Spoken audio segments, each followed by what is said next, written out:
From the highlands to headlines, Cordillera Queen magpapatunay na true beauty comes from within. Kilalanin natin siya dito sa Bida Yan Siya.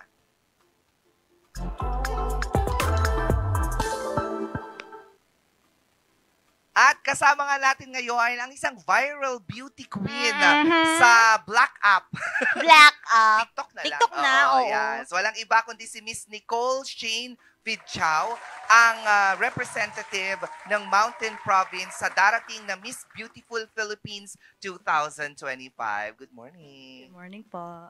Kamusta ang morning natin? Very good. The traffic. Wow. Sobrang ang ganda. Ganda niya. Ang liit ng Oo. face. Nung nakita ko siya kanina, sabi ko, ganito ako nung bata ako. Wah! Oo. Ano nangyari? Totoo yan. Ayun, ang dami kong nakain. Kaya nag-iba, 'di ba? Anyway, nakakatuwa naman.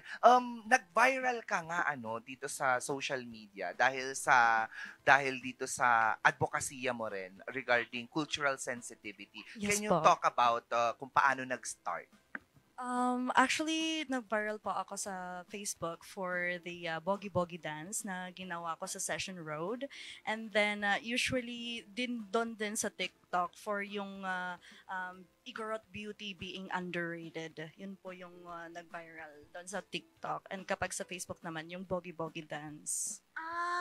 So doon ka talaga nakilala na. Yes po. Oh, Pero bago pa yan, nakikilala ka na rin sa entablado ng pageantry kasi nung high school ka nag-start, tama? Oo. Yes Sa po. Miss Ted? High school po is Miss Elco Universe, and then sa college po is Miss TED, Teacher Education 2020 po. so far, ilang pageant na ang nasalihan mo? Actually, 3 na po. Oh, ang dami. Yes po. Yung dalawa po is way back 6 years ago. And then yung kababalik ko lang po sa pageant world ngayong Mr. and Miss Cordillera 2025. Yung recent lang po. Oh, Ba't ka nagkaroon ng hiatus? School.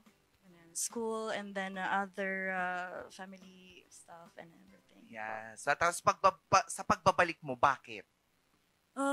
I think it's high time for me to pursue what I really love most. I think it's really good for me to come back sa things that I really love. And then it's not just like a place for me to just stand out or showcase myself doon sa entablado, but it's for me to help din people in a way na I can.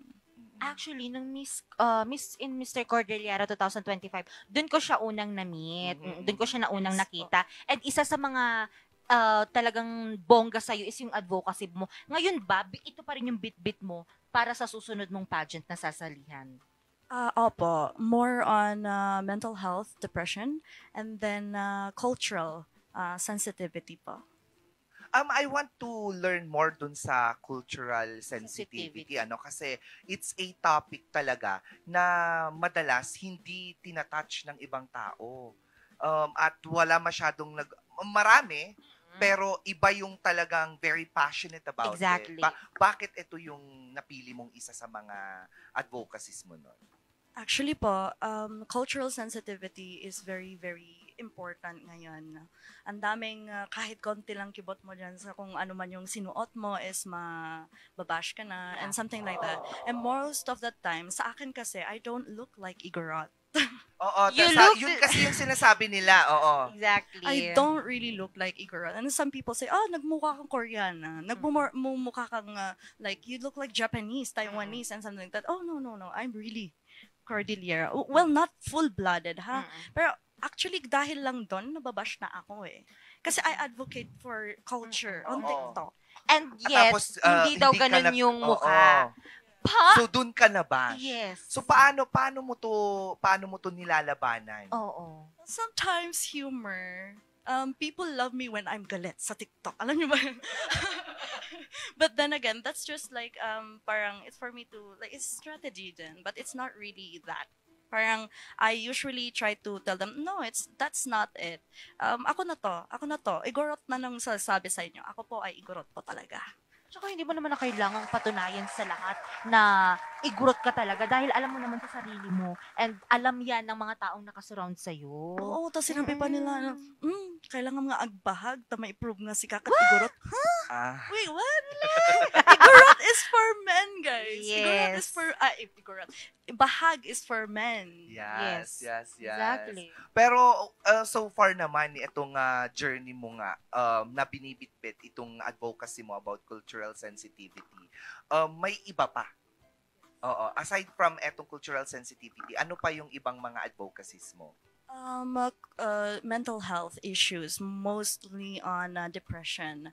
Well, I don't just give advocacies na I'm not like, wala akong kahit anong katiting na kaalaman dito. Actually, I've been undergoing therapy for clinical depression po. That's why. So isa yon sa mga pinupush mo talagang advocacy. Yes, kasi if Yes you po. have it if you're clinically diagnosed, again, if you're clinically diagnosed, you have the right to advocate for that as well. Because you know Oo, what kasi happened. you know the people with depression or even iba pa, yung pinagdadaanan. Exactly. Oo, tama, no? Yes And po. so far, eto ba, paano nakakaapekto itong pagiging clinical depressed mo sa journey mo as a beauty queen? Marami po. Like, hindi lang actually sa pageantry. Maraming aspect. Like, for example, because of my depression, I cannot really function well sa job. So, I had to I had to quit my job as a teacher. Ganyan. I really have to quit my job as yung physical yung face-to-face classes. Kasi, it's not giving Hindi, wala namang kasalanan yung mga bata kung nagagalit ka bigla-bigla or you're like having panic attacks and everything. And then sa pageantry naman, actually that's why I came back sa pageantry and to showcase this one because if without the help of the people around me, those people who value and support me, hindi ko makakayanan pupunta ng stage kapag ganito pa yung nasa ganito ako. That's why when I was able to like overcome it. Ayan. So pumunta na ako sa stage. Nanginginig pa rin pero okay lang. Oo. Ngayon, hanggang ngayon ba, nagtuturo pa rin? Online, yes. Online. At I least see. nandun pa rin yung profession talaga. Oo. Hindi naman pa rin nawawala kasi passion pa rin yung pagtuturo Yes Hindi mo po. naman yan kinuha para lang makagraduate Makagraduate ka. lang. Oo, it's already a passion sa yung teaching tapos parang side hustle na lang yung pageant. Pageant. Ngayon mapuntahan naman natin itong Miss Beautiful Philippines kasi bago lang ito. Yes. Can you talk to us about Miss Beautiful Philippines? Paano ka nakasali dito sa pageant na to? So Miss Beautiful Philippines is actually a new pageant in the Philippines, and of course, as like any other pageants dito sa Philippines, is actually it empowering women, intelligence, beauty, yung mga talent nila and everything, their values, yung hina-uphold nila and everything. Walang pinagbago kay Miss Beautiful Philippines. What I really love about Miss Beautiful Philippines is it also like introduces tourism and at the same time, culture, advocacies and everything. Ang dali-daling sinasabi yung advocacy pero actually lilimit lang yung gumagawa ng Yung Advocacy Yes. talaga. Yes. Parang Totoo. minsan, parang hanggang boses na lang. Yes. Pero walang action. Action, tama. Oo, yun yung mahirap. At ang nabanggit mo nga rin kanina nung nagkukwentuhan tayo, yung Miss Beautiful Philippines kasi, yun nga, beauty is not only on the outside. Siyempre, extreme mo yung din. kalooban. Anong ginagawa? Nililinis mo ba yung Diyos? Nililinis. Paano yung paghahanda mo dito sa Miss Beautiful Philippines? Physically, I really don't have much. But then again, with this one, I want to walk the talk. Yes, yun yung pinaka-gustong-gusto ko when I join pageantries. I really want to walk the talk. So with this, before itong pageant, I do usually guesting, maganyan, pumupunta ako sa iba. Actually, yung recent ko is sa Bugias. Nag-talk ako doon in front of journalists, mga student natin dyan sa Katlubang National High School. Ayan, yun yung mga ginagawa ko usually in preparation for this one. And yun lang. Really? Parang napaka-gifted mo naman na sa physically hindi na siya magda-diet kasi look at Tignan mo her! naman. Girl, Diba? eto yung mga balingkinitang katawan na dapat sinatambangan. Tampangan natin yon. Oo. Wala. Diet, beauty Diet? regimen. Not really. Maybe ito na talaga. Alam, my metabolism is really fast. Kaya kahit kumain ako, andun na. CR na agad. Oo.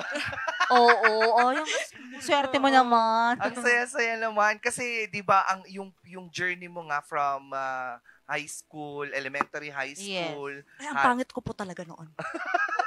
Legit. Kaya nabubuli din ako. Ang pangit Ang ko. pangit no, hindi. Pupunta sila sa live. Ikaw yun?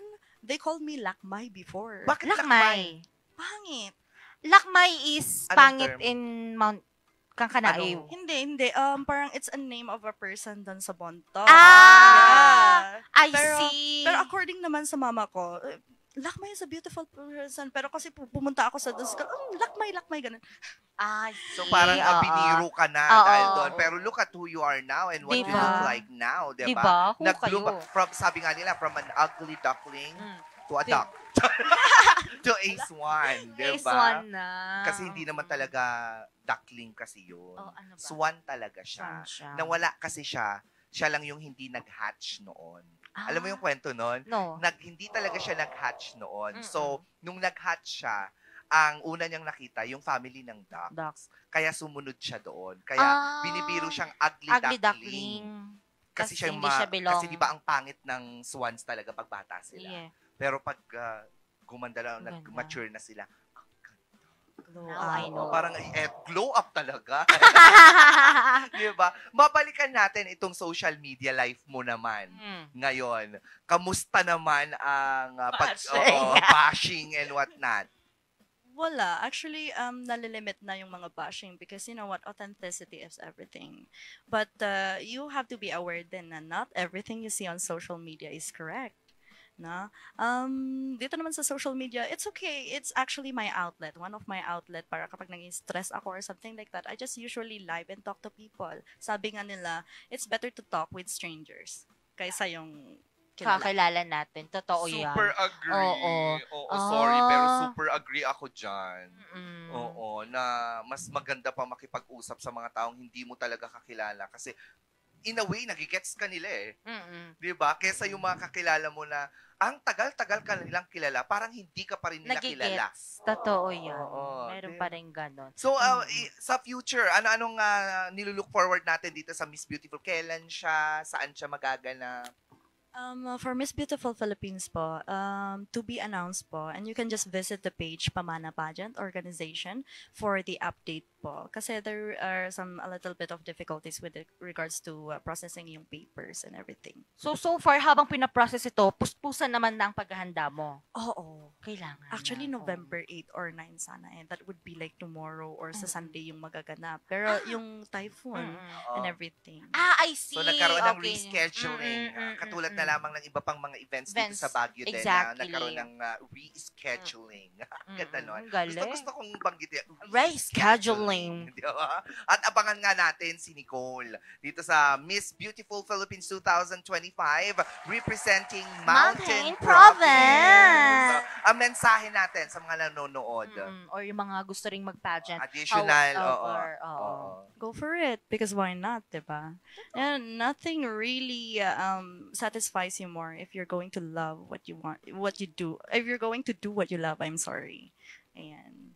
Any additional message sa mga taong hindi pa rin naiintindihan kung ano ba talaga ang tunay na i-Cordilleran?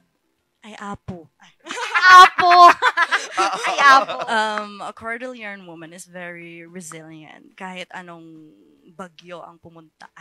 Anyways, kahit anong challenges or that you're going to face, just face it with a smile. That's the Cordillera eh. Kahit anong gawin mo, ngingiti pa din yan. Ay, Tama. Totoo, Tingnan mo totoo. naman.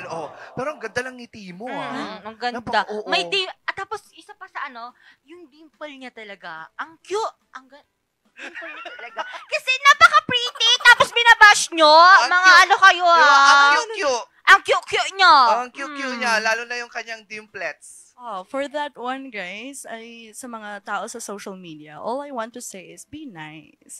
Nothing goes wrong kung magiging nice lang kayo sa people. You know what? Hindi nyo alam kung ano yung pinagdadaan ng tao, kung ano man yung ginagawa niya sa buhay. You're not, parang, para sa akin kasi, I don't really owe the world my story. Yes. But then again, I'm on social media and I have to like talk to those people. Kasi kung hindi ko tatalakan ang mga yan. Kung hindi ko tatalakan ang mga yan, no, hindi sila magbabago. So, Yes. I always address it on point, on the spot. Tama nga din naman. Bakit hindi? Kung walang nagsasabi sa kanila ng tama, sino pa? Totoo. Kung walang nagko-correct sa kanila ngayon, kailan pa? Exactly. At Oo. saka, Kung hindi man dito, saan? 'Di ba? Nanggigigil din Sa ako ano talaga, social media, hindi natin rin talaga maiiwasan. Nasa sa atin na lang din kung paano natin i-handle ang bashing. At saka minsan meron din silang magandang dulot. Clout, charot. Yes. Hindi, at saka makikilala ka. Bakit hindi, di ba? Oo. Ginagamit ka nila dun sa pambabash. Oo. Gamitin mo sila, gamitin mo pambabash Para nila maraming para viewers. mas maraming viewers. Kasi Mm. sila naman yung keyboard warriors. Pag merong mga keyboard warriors, merong pag-angat sa Totoo. feed. Oo, Ay, yung video or kung Exactly. ano pa man. Maraming salamat, Thank Miss you so Nicole, much for for having being me. here. Alam kong busy kang tao, katulad namin. Oo, pero may oras kang pumunta dito para ikwento ang iyong buhay at yung advokasya at yung journey mo sa iyong pageant, Exactly. sa pageant world. And, Yun pa kami gusto oo. patingin. Go, shout Actually, out. Hindi siya, okay, bate muna, okay?